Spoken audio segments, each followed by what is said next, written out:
옛날 한 마을에 나무꾼 하나가 살고 있었습니다.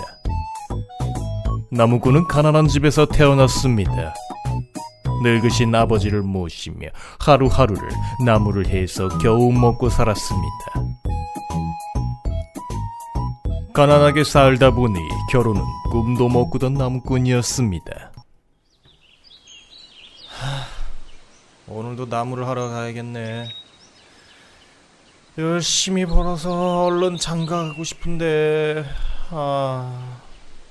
에이, 이런 베려먹을 놈아. 이 애비는 가난하게 살았어도 죽은 이 애미가 아주 나 없이는 죽고 못 살았다 이놈아. 에? 돈이 전부가 아니야 이놈아. 에? 남자는 그 뭐냐면 이게 아유 말을 말자 이놈아. 아버지, 그래도 이쁜 색시 고생 안 시키려면 돈 좀 벌어놓고 장가 가야죠. 입구녕 뚫렸다고 말은 청산유수다 이놈아. 그런 식으로 하다가는 돈 벌고 나면 이 애비처럼 폭삭 늙어가지고 결혼은커녕 임마. 에? 그게 임마. 아유 여튼 이 자식아 있어 임마. 에? 아니 무슨 말씀하시는 거예요? 아 참. 여튼 저 나무하러 갔다 올게요. 나무하다가 산삼 하나 그냥 딱 걸리면 로또 약방에 팔아가지고 그냥 집 사고 소다이구치도 하나 사고 작은 커피 주막 하나 차릴 텐데. 에라이 정신 나간 놈아. 아유 요 나무나 해와 이놈아. 배고파. 예 아버지, 다녀올게요. 이렇게 행복한 나날을 보내고 있었습니다.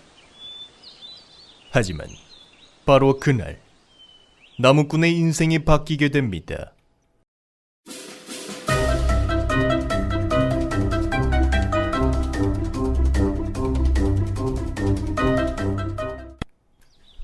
여느 때와 같이 나무꾼은 나무를 하러 숲속을 걷고 있었습니다.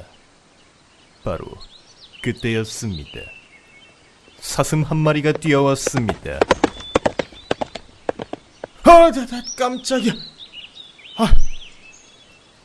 뭐야, 사슴이잖아. 이놈 봐라. 사람 보고도 도망을 안 가네. 야야야야, 매너 없이 그 길 막지 말고 가라. 헐. 그때였습니다. 사슴이 말을 하기 시작했습니다. 사장님, 처음 뵙겠습니다. 사슴이라고 합니다. 사슴이 말을 하네? 오, 이거 확 잡아다가 팔아버려. 사장님, 때리지 마세요. 저는 불쌍한 동물입니다. 저 사실은 부탁이 하나 있어요. 실은 사냥꾼에게 쫓기고 있는데 숨겨주시면 감사하겠습니다. 나무꾼은 고민했습니다. 이 사슴을 잡아다 팔면 큰 돈이 수중에 들어오기 때문이었습니다. 하다못해 녹용이라도 팔면 적어도 당분간 먹고 살 걱정은 없어지는 것이었습니다. 그런데 말입니다. 사슴이 달콤한 제안을 해왔습니다. 사장님, 저 착한 사슴입니다. 죽이지 마세요. 팔지도 마세요. 대신 절 살려주시면 제가 굉장한 찌라시를 알려드리겠어요. 그게 뭐야? 네 녹용보다 훨씬 비싼 가치가 있는 건가? 물론입니다, 사장님. 마음에 꼭 드실 거예요. 아무래도 널 잡아다가 말하는 사슴이라고 팔아버리는 게 더 나을 것 같은데. 뭡니까 이게? 사장님 나봐요. 그것보다 훨씬 더 좋은 거예요. 좋아, 믿어보지. 일단 저 지게 위에 올라가서 죽은 척해. 내가 다 해결해줄게. 알겠어요, 사장님. 사장님 좋아요. 그렇게 사슴은 나무꾼 지게 위로 올라가 죽은 척했습니다. 시간이 얼마나 흘렀을까. 사냥꾼이 나무꾼에게 다가왔습니다. 저기 사슴 한 마리 못 봤냐? 아, 어쩌나 한 발 늦었네. 내가 잡았다, 저 사슴. 녹용이 몸에 그렇게 좋다며? 일단 한번 드셔보시라니까요. 아이씨. 사냥꾼은 단념한 듯 자리를 떠났습니다. 사슴은 내려와서 감사의 인사를 하고 자신이 알고 있는 비밀 장부를 나무꾼에게 건네며 말했습니다. 잘 들어요, 사장님. 오늘 밤에 저 연못의 선녀들이 목욕을 하러 내려옵니다. 이 장부는 선녀들의 이름과 내려오는 날짜가 적힌 장부예요. 아, 그러니까 그 선녀들이 목욕하는 걸 봐라, 이건가? 야이, 선녀라. 아, 사장님, 사람 말은 끝까지 듣는 거예요. 그래. 사람 말. 그래. 선녀들이 목욕을 할 때 선녀들이 입고 온 날개옷을 하나 훔치면 됩니다. 그리고 올라가지 못한 그 선녀를 납치해서 단란주막에 팔라 이거지? 좀 끝까지 들어, 이 삼시세끼야. 아, 미안해. 계속해. 안 끊을게. 선녀를 데리고 집으로 가세요. 그리고 결혼하는 겁니다. 여기서부터가 중요해요.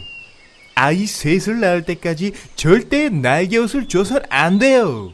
알겠습니까? 알겠습니까? 대답을 좀 해라. 아니, 좀 말하지 말랄 때는 언제고. 알겠어. 아이 셋이라 이거지? 오케이.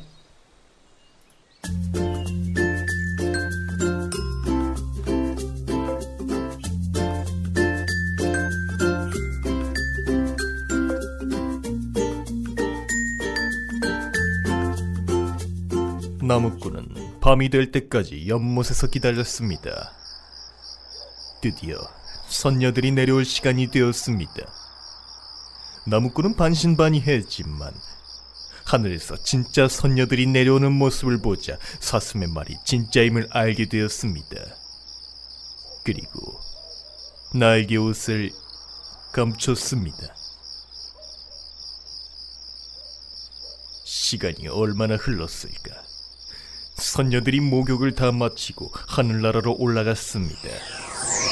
하지만 날개옷이 없는 선녀 한 명은 올라가지 못하고 난감한 표정을 짓고 있었습니다. 바로 그때 나무꾼이 선녀에게 접근했습니다. 어머나 깜짝이야. 누구신지? 네, 나무꾼이라고 합니다. 네, 반갑습니다. 저는 선녀라고 합니다. 길은데 어쩐 일로? 옷이 없으시죠? 사실은 제가 갖고 있습니다. 어머나, 지으지. 어서 제 옷을 돌려주세요. 줄 수 없습니다. 나중에 줄 테니 저와 혼인해서 아이 셋을 낳으면 그때 드리겠습니다. 어머 인간이. 알겠어요. 할 수 없죠. 그렇게 선녀는 나무꾼의 집으로 가 결혼을 하게 되었습니다. 나무꾼은 선녀의 목소리가 내심 마음에 걸렸지만 그런 건 중요하지 않았습니다. 이유야 어찌되었던 간에 결혼 생활이 시작된 것입니다.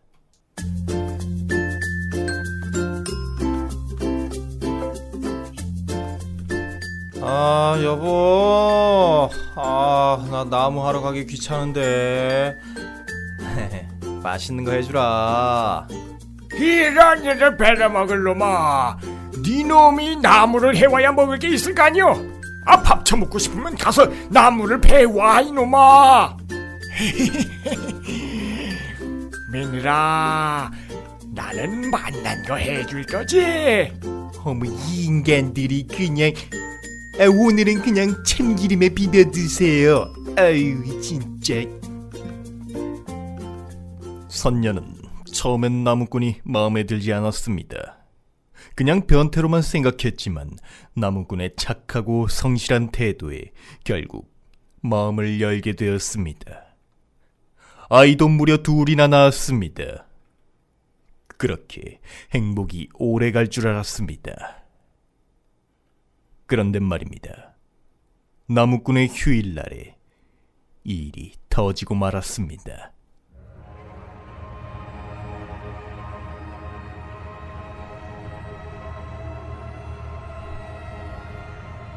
그날도 평소와 다름없는 평범한 휴무날이었습니다. 그런데 말입니다. 아내가 조심스럽게 말을 꺼냈습니다. 저 서방님, 제 부탁이 하나 있어요. 저 날개옷 한번 입어보면 안 될까요? 제 평생 소원이에요. 나무꾼은 고민했습니다. 사슴이 분명 아이 셋을 낳을 때까지는 절대로 옷을 건네주지 말라고 했기 때문입니다.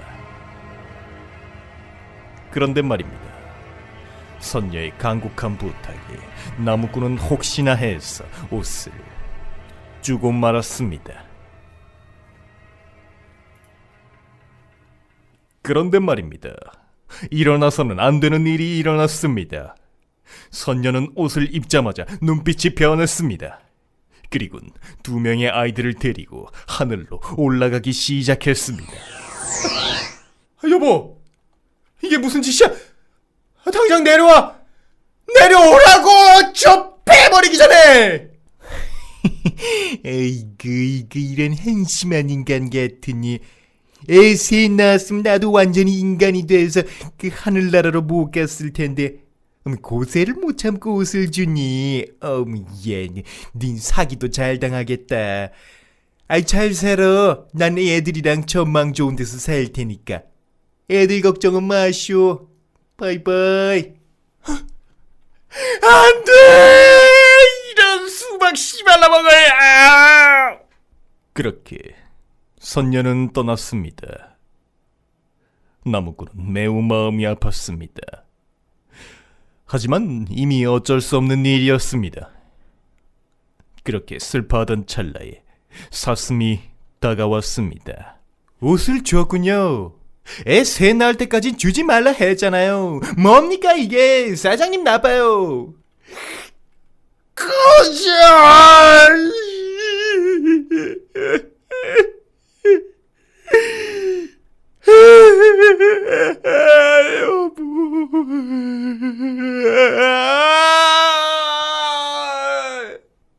나무꾼은 슬퍼했습니다.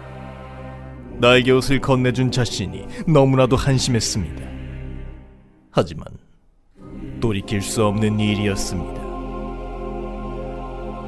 그 후 나무꾼은 하라는 나무는 하지 않고 하루 종일 숲속을 헤매고 다니며 선녀를 찾았습니다.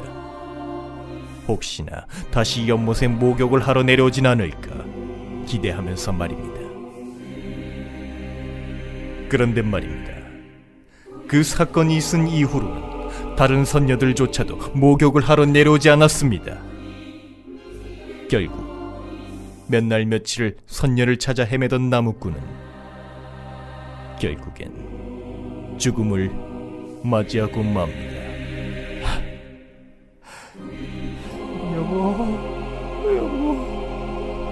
내가 잘못했어. 돌아와줘. 얘들아, 보고 싶다.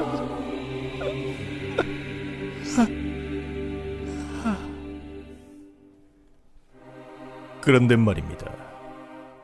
하늘나라에서 이를 지켜보고 있던 선녀와 아이들이 안타까운 마음에 옥황상제님께 부탁을 드렸습니다.